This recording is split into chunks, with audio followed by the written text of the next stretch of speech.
Hello students, Namaste. You are most welcome to 12th class chemistry, English medium. Students, our chapter surface chemistry, that is chapter 5 is going on. In this chapter today we are studied about properties of enzyme catalyst. Enzyme catalyst जो होते हैं उनकी properties क्या होती हैं उनके बारे में यहाँ पर हम स्टडी करने जा रहे हैं students.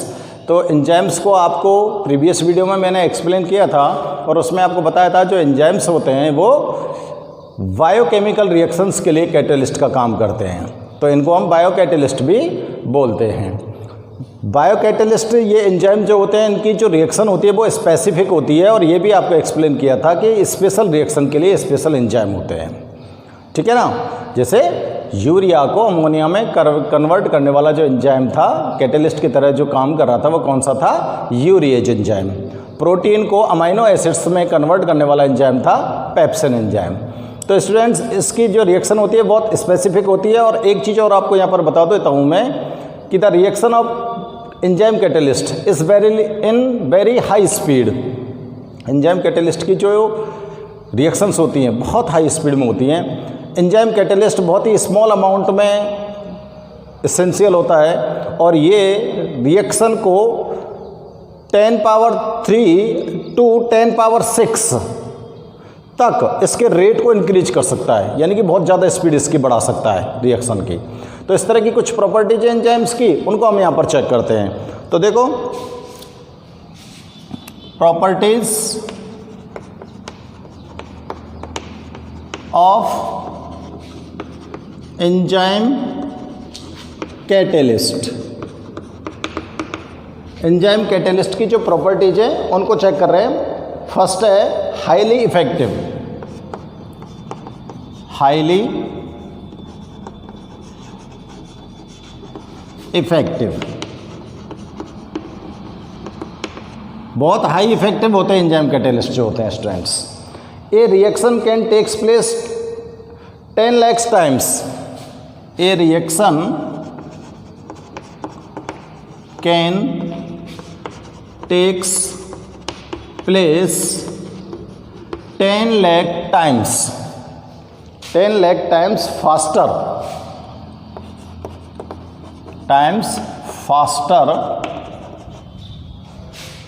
In the presence of enzyme. In the presence of enzyme.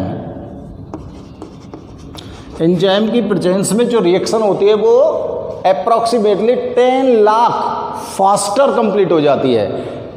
समझ आ रही बात, कितनी फास्ट हो गई है, ठीक है ना। इसलिए ये रिएक्शन की स्पीड को बहुत हाई कर देते हैं। सेकंड प्रॉपर्टी है स्टूडेंट्स इसकी small amount.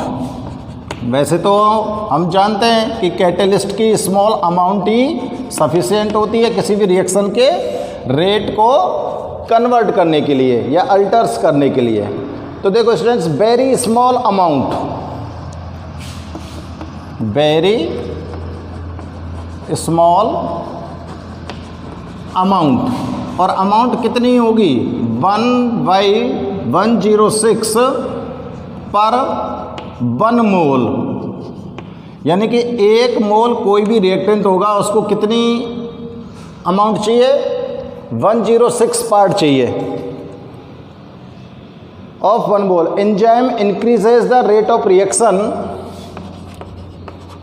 Enzyme increases the rate of reaction 10 power 3 to 10 power 6 times, यानी कि इतनी छोटी अमाउंट में ये जो एंजाइम होते हैं ये रेट ऑफ रिएक्शन को 10 पावर 3 टू 10 पावर 6 टाइम्स तक इंक्रीज कर देते हैं।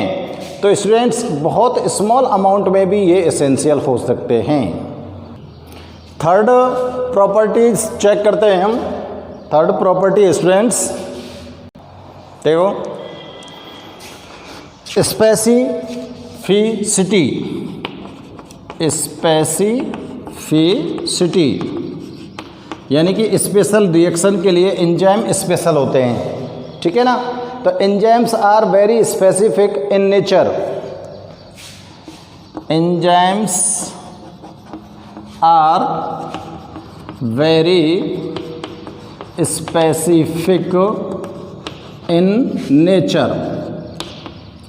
एंजाइम की जो नेचर होती है वो बहुत ही स्पेसिफिक होती है, क्योंकि मैंने आपको पिछली वीडियो में एग्जांपल बताए थे कि डिफरेंट जो रिएक्शन होती हैं वो डिफरेंट एंजाइम्स की प्रेजेंस में होती हैं। ऐसा नहीं हो सकता कि एक ही एंजाइम सभी रिएक्शंस को कैटेलाइज कर सके, ठीक है ना। Specific in nature, one enzyme can act as catalyst in a reaction. One enzyme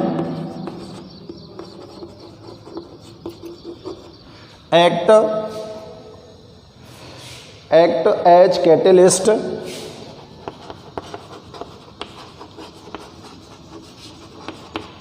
in a reaction। एक एंजाइम एक रिएक्शन के लिए किसका काम कर सकता है? कैटलिस्ट का काम कर सकता है। फोर्थ है temperature and pH. Temperature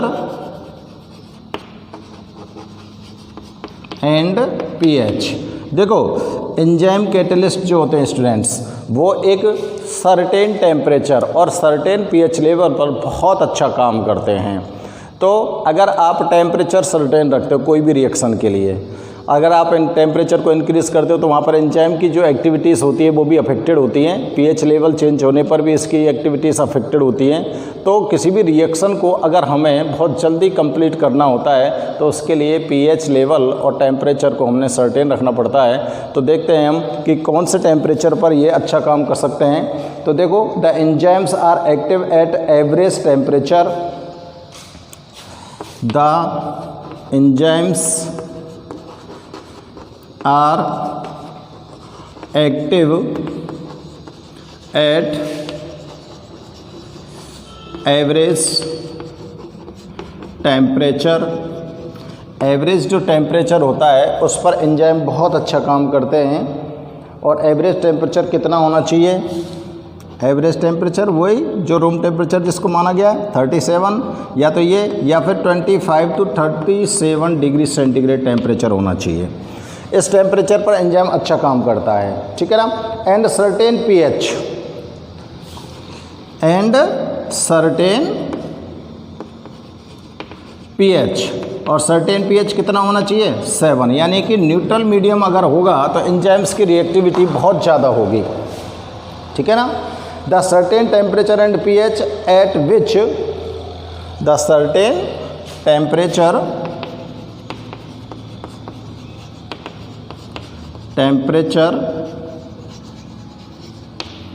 and pH at which the activity of enzyme is maximum। The activity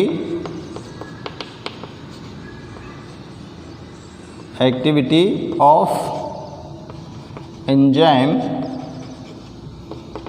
is maximum। Enzyme की जो एक्टिविटीज़ होगी वो मैक्सिमम कब होगी? जब आप रिएक्शन को किस पर ले रहे हो? सर्टेन टेम्परेचर और सर्टेन पीएच लेवल पर। और मैक्सिमम जो स्पीड होती है वो तो इस पर होती है इसकी। और टेम्परेचर को आप सर्टेन किसको मानोगे? टेम्परेचर को मानेंगे हम 37 डिग्री सेंटीग्रेड, या रूम टेम्परेचर जो होता है 25 to 37 degree centigrade room temperature माना जाता है। इस टेम्परेचर पर अगर रिएक्शन हो रही है, जैसे कि आपकी बॉडी के अंदर एंजाइम्स रिएक्शन करते हैं, तो आपकी बॉडी का जो टेम्परेचर होता है वो 37 डिग्री सेंटीग्रेड होता है। और इस टेम्परेचर पर एंजाइम की रिएक्शन बहुत हाई स्पीडली होती है, ठीक है ना।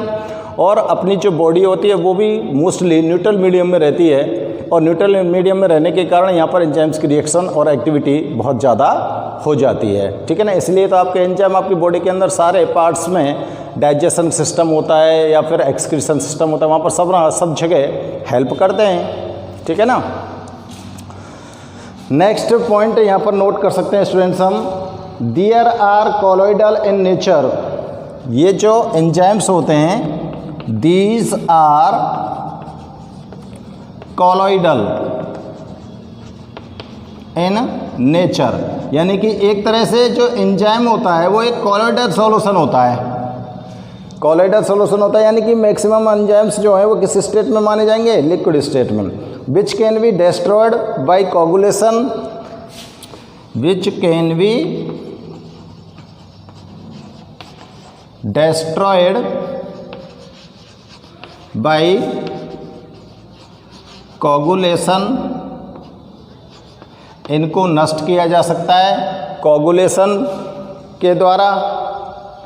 ऑन एडिंग इलेक्ट्रोलाइट, जब आप इसके अंदर कोई भी इलेक्ट्रोलाइट मिला सकते हो। On adding electrolyte.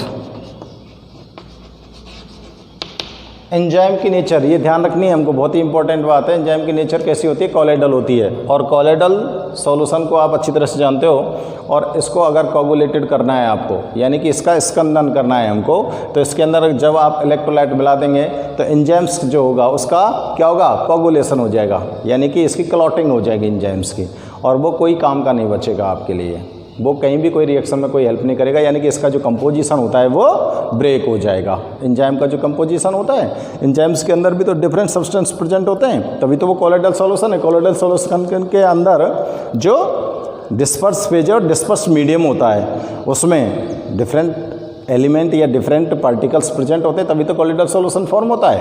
तो ठीक उसी तरह से एंजाइम्स जो होते हैं इसके अंदर भी डिस्पर्स फेज और डिस्पर्स मीडियम है, और इसको अगर आपको डिस्ट्रॉय करना है तो इलेक्ट्रोलाइट की प्रेजेंस में इसका क्या करा दो, कोगुलेशन करा दो, एंजाइम डिस्ट्रॉय हो जाएंगे, ये अपनी एक्टिविटी को शो नहीं कर पाएंगे।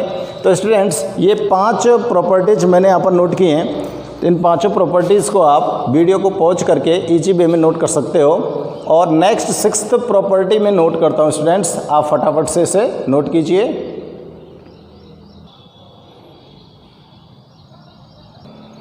देखो 6th प्रॉपर्टी है प्रमोटर, प्रमोटर्स, प्रमोटर। प्रमोटर का मतलब होता है आपको कैटलिस्ट प्रमोटर, मैंने आपको बताया था, जो कैटलिस्ट की एक्टिविटी को इंक्रीज करता है। यहाँ पर एंजाइम कैटलिस्ट की तरह यूज किया जा रहा है, और इस एंजाइम की जो एक्टिविटीज़ है उसको प्रमोट करने के लिए कुछ सब्सटेंस होते हैं, कुछ पार्टिकल्स होते हैं, जैसे कुछ मेटल्स हैं, जिंक है, आयरन है, कोबाल्ट है, कॉपर है, मैग्नीशियम है। ये जो आयंस अगर जब प्रेजेंट होते हैं तो ये मेटल आयंस इस एंजाइम कैटलिस्ट के लिए प्रमोटर का काम करते हैं। और जब ये प्रमोटर का काम करते हैं तो इन मेटल आयंस को स्टूडेंट्स बोल सकते हैं हम कोएंजाइम। क्या बोलेंगे इनको हम? कोएंजाइम। कोएंजाइम क्यों बोलेंगे? क्योंकि ये एंजाइम की तरह ही बिहेव करते हैं और एंजाइम की एक्टिविटी को इंक्रीज करते हैं, तो इनको बोलते हैं हम प्रमोटर। तो metal ion like, metal ion like sodium, manganese, iron, copper, cobalt, zinc etcetera, और भी कोई मेटल आयन हो सकता है, increase the catalytic activities, increase the catalytic activities, increase the catalytic activities by forming weak bonds, by forming weak bonds, by forming weak bonds with enzyme molecule, with enzyme molecule is called coenzyme. इनको क्या बोलोगे आप? Coenzyme.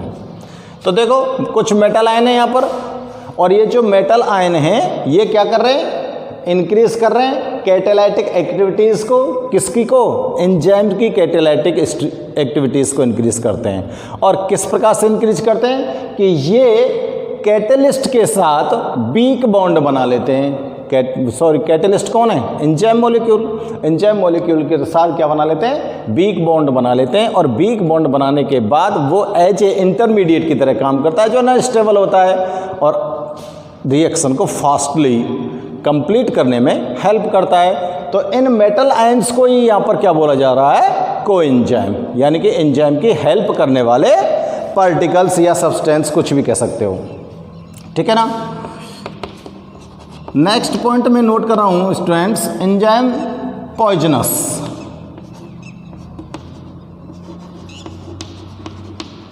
ये enzyme poisonous क्या करेंगे, promoter तो यहां पर एंजाइम की एक्टिविटी को इंक्रीज कर रहे हैं और एंजाइम पॉइजनस सब्सटेंस जो होते हैं वो एंजाइम्स की जो एक्टिविटीज है उसको डिक्रीज करेंगे। एंजाइम की एक्टिविटीज को क्या करेंगे, डिक्रीज करेंगे। और ऐसे सब्सटेंस जैसे HCl, CH2, HCl hydrochloric acid, CH2 carbon disulphide etcetera, ऐसे कुछ सब्सटेंस हैं। Substance act as poison, substance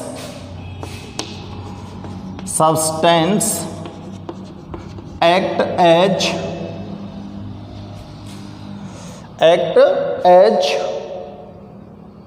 poison for enzyme,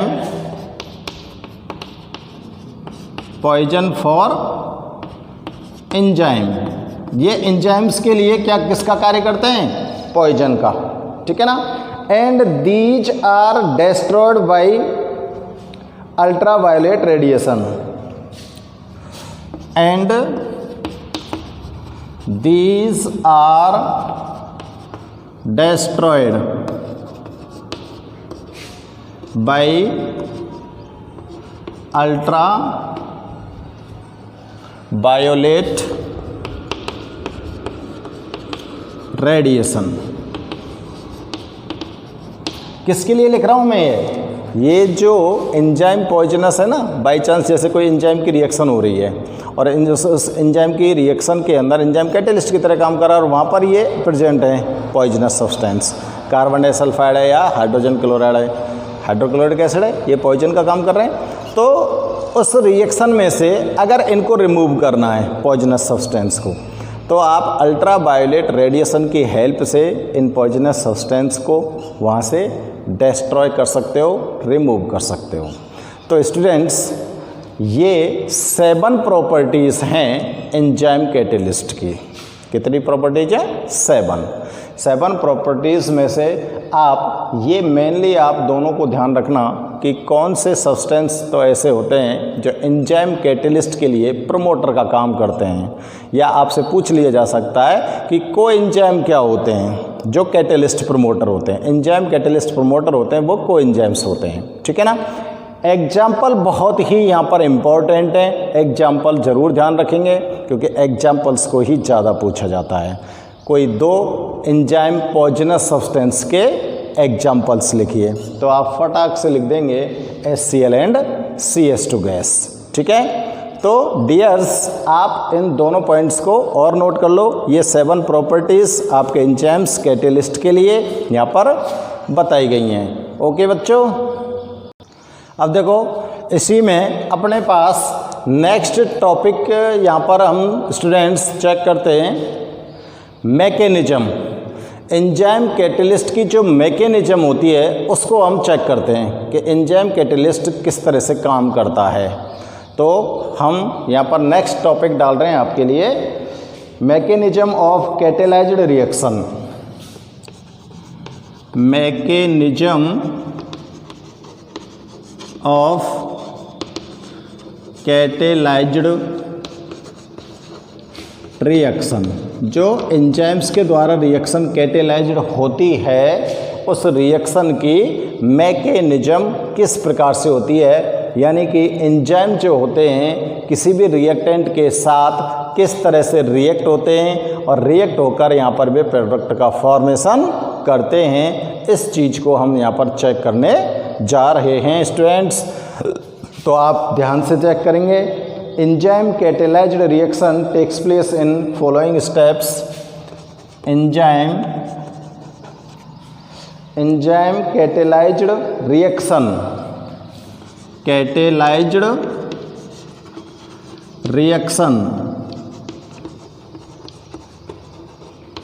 takes place in following steps।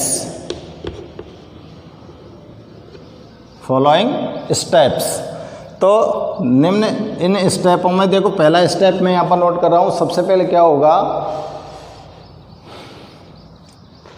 जो एंजाइम होगा स्टूडेंट्स, वो एंजाइम रिएक्टेंट के साथ ऐड होकर एक कॉम्प्लेक्स फॉर्म करेगा। एंजाइम जो होंगे, रिएक्टेंट को आप यहाँ पर सबस्ट्रेट बोल सकते हो। क्या बोल सकते हैं हम? सबस्ट्रेट। एंजाइम जो होता है वो सबस्ट्रेट मॉलिक्यूल के साथ ऐड होकर कॉम्प्लेक्स कंपाउंड फॉर्म करता है सबसे पहले। जैसे कि कैटेलिस्ट की रिएक्शन में मैंने आपको मैकेनिज्म में बताया था, होमोजेनस में और हेटेरोजेनस में जो एंजाइम्स होते हैं वो क्या बनाते हैं, या तो इंटरमीडिएट बनाते हैं या कॉम्प्लेक्स कंपाउंड बनाते हैं, ठीक है ना। तो यहाँ पर जो एंजाइम्स हैं वो सबस्ट्रेट मॉलिक्यूल के साथ मिलकर कॉम्प्लेक्स कंपाउंड फॉर्म करते हैं। तो पहला स्टेप मुझे यही लिखना है, formation of complex bye combination, formation of complex bye combination. अब कॉम्बिनेशन किस किस का कराना है आपको? एंजाइम का और सबस्ट्रेट का। Of enzyme with substrate, of enzyme को ई से डिनोट करते कैपिटल से, एंजाइम एंड सबस्ट्रेट। और सबस्ट्रेट कौन है? जो रिएक्टेंट है रिएक्शन का, उसको तो क्या बोलेंगे हम? सबस्ट्रेट बोलेंगे। तो देखो, ये तो हो गया एंजाइम प्लस ये हो गया क्या? सबस्ट्रेट। एंजाइम के लिए ई ले रहा हूँ, सबस्ट्रेट के लिए मैं क्या ले रहा हूँ? एस ले रहा हूँ। तो ये दोनों मिलकर यहाँ पर क्या बना देंगे? E S. दोनों मिल गए। अब ई एस को क्या बोलेंगे? Here E S is enzyme substrate complex. यहां पर ई एस क्या है? एंजाइम सबस्ट्रेट कॉम्प्लेक्स है।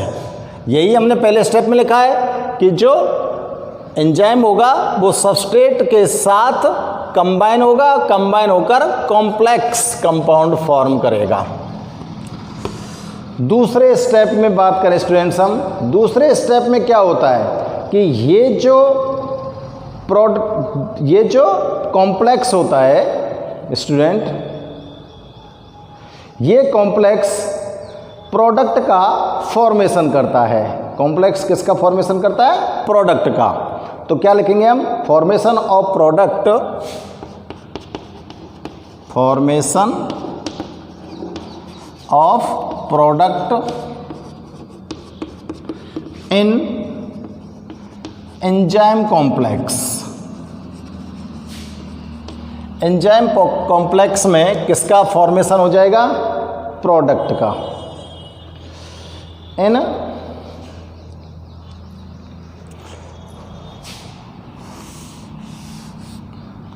Product in complex structure, complex structure. तो देखो आपके पास कॉम्प्लेक्स है, ये रहा, और ये कन्वर्ट हो गया किसमें? ईपी में। ईपी मीन्स एंजाइम प्रोडक्ट हो गया। ये ईपी क्या हो गया? एंजाइम प्रोडक्ट कॉम्प्लेक्स हो गया। Here EP is enzyme product complex बन गया। अब थर्ड स्टेप में क्या होगा? ये एंजाइम प्रोडक्ट कॉम्प्लेक्स जो है ये क्या हो जाएगा, ब्रेक हो जाएगा और इसमें से प्रोडक्ट सेपरेट हो जाएगा। ठीक है ना। तो थर्ड स्टेप में मुझे क्या लिखना चाहिए, formation of product from enzyme product complex. Enzyme product complex से किसका फॉर्मेशन हो जाएगा, प्रोडक्ट का, A प्लस P, ये बन गया आपके पास प्रोडक्ट। तो स्टूडेंट्स ये होती है यहाँ पर एंजाइम और सबस्ट्रेट के बिटवीन जो रिएक्शन होती है, उस रिएक्शन में एंजाइम कैटेलिस्ट जो होता है वो किस तरह से अपनी जो रोल है उसको प्ले करता है। सबसे पहले एंजाइम जो होगा वो रिएक्टेंट के साथ रिएक्शन करेगा और एंजाइम रिएक्टेंट का एक कॉम्प्लेक्स कंपाउंड फॉर्म हो जाएगा। फिर एंजाइम और रिएक्टेंट यानी कि सबस्ट्रेट का जो कॉम्प्लेक्स फॉर्म हुआ है वो कॉम्प्लेक्स प्रोडक्ट का फॉर्मेशन करेगा। किसका फॉर्मेशन करेगा, प्रोडक्ट का। एंजाइम प्रोडक्ट कॉम्प्लेक्स फॉर्मेशन करेगा। ये तुरंत किस में कन्वर्ट हो जाएगा, एंजाइम प्रोडक्ट कॉम्प्लेक्स में। इसके बाद ये जो एंजाइम प्रोडक्ट कॉम्प्लेक्स है इसमें से जो प्रोडक्ट होगा वो सेपरेट हो जाएगा। ठीक है ना। अब स्टूडेंट्स यहाँ पर थोड़ा सा ध्यान दीजिए, ये जो तीनों स्टेप हमने आपको एक्सप्लेन किए हैं, इन तीनों स्टेप्स में अगर हम ठीक से चेक करें कि एंजाइम जो होते हैं वो किसी भी सबस्ट्रेट के साथ रिएक्ट करते हैं, और ये बात आपको हमने बताई है कि एंजाइम की जो एक्टिविटी होती है वो स्पेसिफिक होती है। ठीक है ना। तो एंजाइम्स जो होते हैं वो सबस्ट्रेट के साथ जब रिएक्ट करते हैं तो स्टूडेंट्स क्या होता है कि ये कोलिडल होते हैं एंजाइम्स। ठीक है ना। तो जैसा सबस्ट्रेट होता है बिल्कुल सेम उस सबस्ट्रेट की ये साइज ले लेते हैं। अगर सबस्ट्रेट इस तरह का है तो एंजाइम भी इसी तरह बन जाएगा और इस तरह से इसके बिटवीन जाके फिट हो जाएगा। जिस तरह से ताले के अंदर चाबी फिट होती है, की के लॉक के अंदर की फिट करते हो आप, और उसी की से वो लॉक खुलता है, दूसरी की से वो लॉक नहीं खुलेगा। तो ठीक उसी प्रकार से जो एंजाइम होता है किसी भी स्पेशल रिएक्शन का स्पेशल एंजाइम होता है, और उस रिएक्शन में जैसे उस एंजाइम को आप यूज़ करोगे तो वो जो सबस्ट्रेट मॉलिक्यूल हैं उनके साथ जो एंजाइम्स होते हैं वो की लॉक की तरह एक दूसरे के साथ फिट हो जाते हैं इस तरह से। ठीक है ना। तो इस एक्टिविटीज़ को हम यहाँ पर चेक करेंगे। आप एक बार इन 3 स्टेप्स को नोट कर लीजिए, नोट कीजिए 3 स्टेप्स को। देखते हैं स्टूडेंट्स, एक तरह से हम की लॉक थ्योरी की तरह एंजाइम किस तरह से रिएक्ट करता है। तो एंजाइम की जो शेप होती है, एंजाइम की जो ज्योमेट्री होती है वो स्पेशल होती है। एंजाइम की ज्योमेट्री कैसी होती है स्टूडेंट्स, स्पेशल। तो हम देखते हैं यहाँ पर the shape of active surface. Just जो 3 स्टेप्स आपने नोट किए हैं ना, उन 3 स्टेप्स के नीचे आपको नोट करना है the shape of active surface of enzyme. Enzyme की जो एक्टिव सरफेस है, एंजाइम की जो एक्टिव सरफेस है वो सरफेस कैसी होती है, has specific geometry, has specific geometry.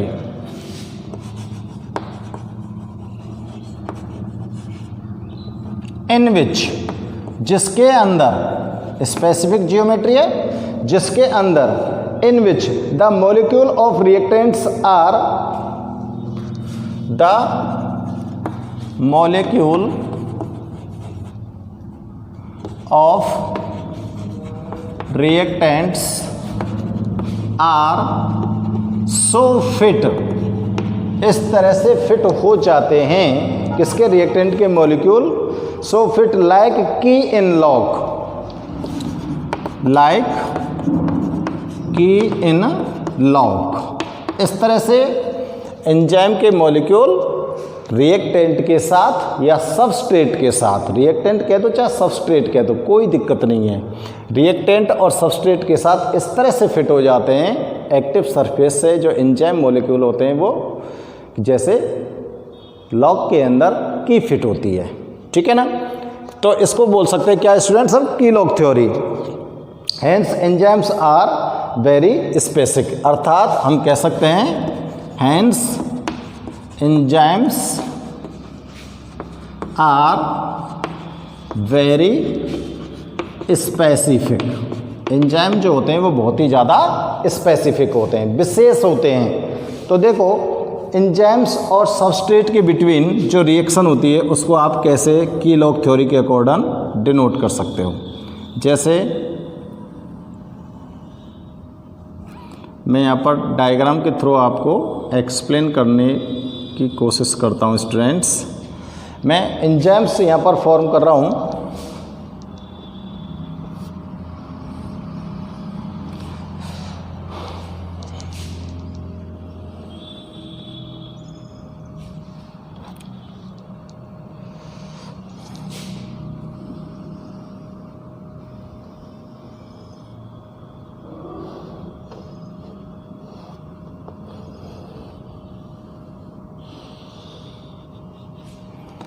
ये एंजाइम है, ठीक है ना। अब इस एंजाइम के साथ सबस्ट्रेट को फिट करना है आपको। ये तो क्या हो गया एंजाइम, प्लस अब सबस्ट्रेट लेना है आपको, ठीक है। तो देखो सबस्ट्रेट लेता हूँ मैं।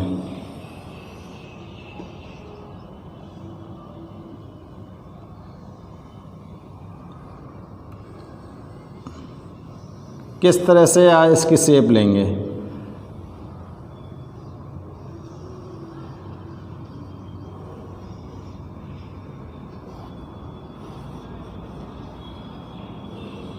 ये सबस्ट्रेट मॉलिक्यूल हो गया।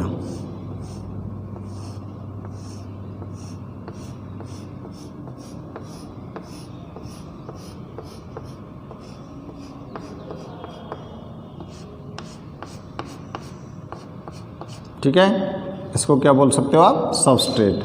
अब ये एक दूसरे के साथ क्या होंगे, बिल्कुल फिट हो जाएंगे।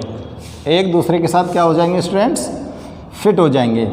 अब जैसे इसको तो लॉग मान लें और इसको की मान लें तो बिल्कुल फिट हो जाएगी ना ये, इसमें फिट कर दो इसको।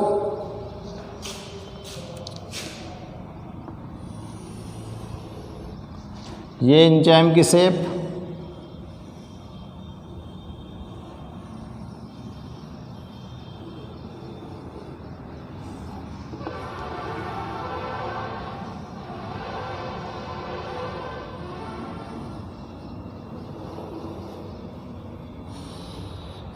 ठीक है। और यहाँ बिल्कुल स्ट्रेट में लेना होगा इसको, इसके स्ट्रेट में।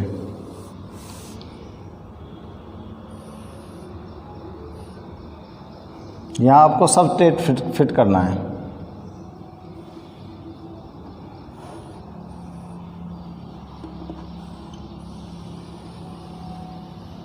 ध्यान रखना मैं किस तरह से बना रहा हूँ, ठीक है ना।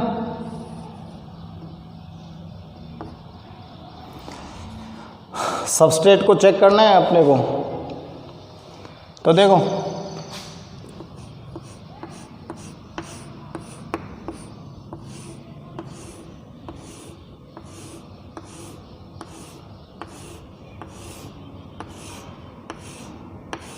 हो गया ना सबस्ट्रेट फिट।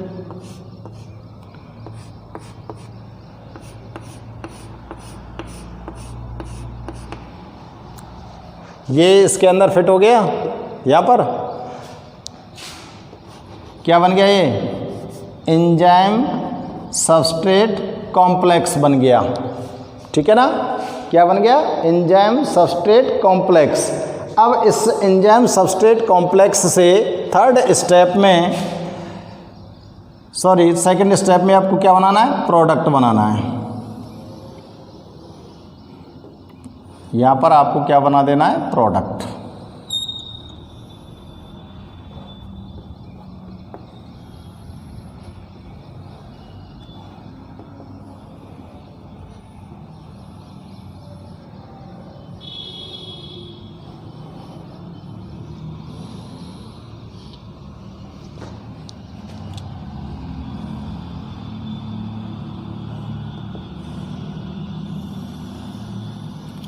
तो पहले इसको कंप्लीट बनाइए आप इस तरह से।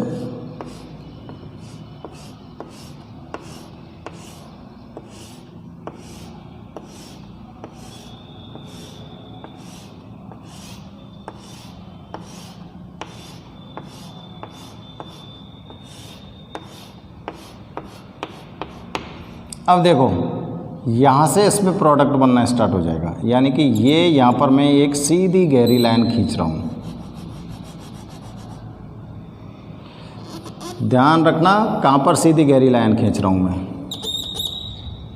तो यहाँ पर एंजाइम सबस्ट्रेट से क्या बन गया, एंजाइम प्रोडक्ट कॉम्प्लेक्स बन गया, ठीक है ना। अब ये एंजाइम प्रोडक्ट कॉम्प्लेक्स जो यहाँ पर फॉर्म हुआ है, ये आगे चलकर किसका फॉर्मेशन करेगा बच्चों, उसका प्रोडक्ट का। तो एंजाइम तो अलग रह जाएगा, एंजाइम तो जैसा है वैसा रह जाएगा।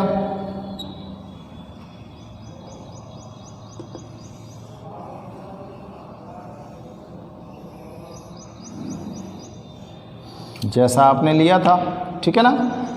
प्लस अब देखो प्रोडक्ट कैसा रहेगा।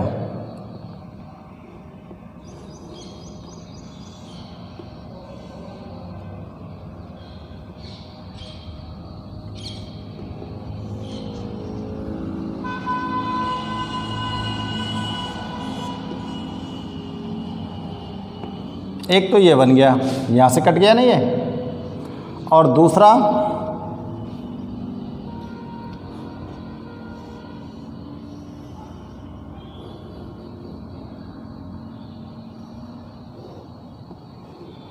प्रोडक्ट ये बन गया।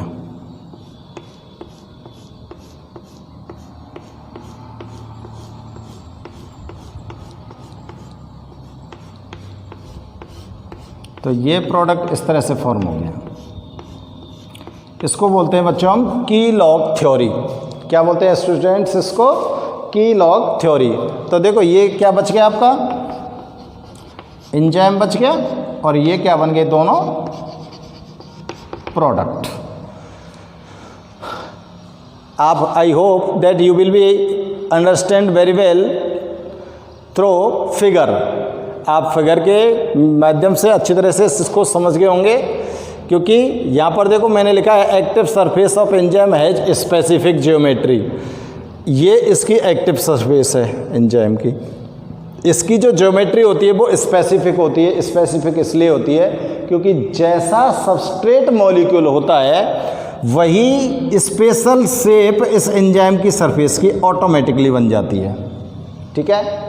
ऑटोमेटिकली जब इसकी सरफेस बन जाती है तो ये जो सबस्ट्रेट मॉलिक्यूल हैं ये इस एंजाइम के अंदर इस तरह से फिट हो जाते हैं, जैसे लॉग के अंदर की फिट हो गई, ये फिट हो गया, और एंजाइम सबस्ट्रेट कॉम्प्लेक्स यहाँ पर फॉर्म हो गया। अब एंजाइम सबस्ट्रेट कॉम्प्लेक्स से यहाँ पर क्या फॉर्म हो रहा है, एंजाइम प्रोडक्ट कॉम्प्लेक्स फॉर्म हो रहा है, ठीक है ना। एंजाइम प्रोडक्ट कॉम्प्लेक्स फॉर्म हो रहा है भाई। प्रोडक्ट फॉर्म हो गए, लेकिन अभी ये प्रोडक्ट कॉम्प्लेक्स में ही तो हैं, इससे रिलीज थोड़ी हुए हैं, रिमूव थोड़ी हुए हैं। और अगले स्टेप में जाकर एंजाइम से प्रोडक्ट जो हैं दोनों के दोनों वो क्या हो जाते हैं, रिमूव हो जाते हैं, ठीक है ना। तो स्टूडेंट्स आप आराम से इसको चेक कीजिए और आराम से चेक कर कर आप इस डायग्राम को बनाएंगे। तो आज आपने स्टूडेंट्स यहाँ पर मैकेनिज्म ऑफ कैटेलाइज्ड रिएक्शन को चेक किया है और एंजाइमिक जो कैटेलिस्ट होते हैं ये इनके प्रॉपर्टीज़ को शो किया है, ठीक है ना। आज के इस वीडियो में बस इतना ही स्टूडेंट्स। नेक्स्ट वीडियो में नेक्स्ट टॉपिक के साथ फिर आपको स्टडी कराएंगे। ओके।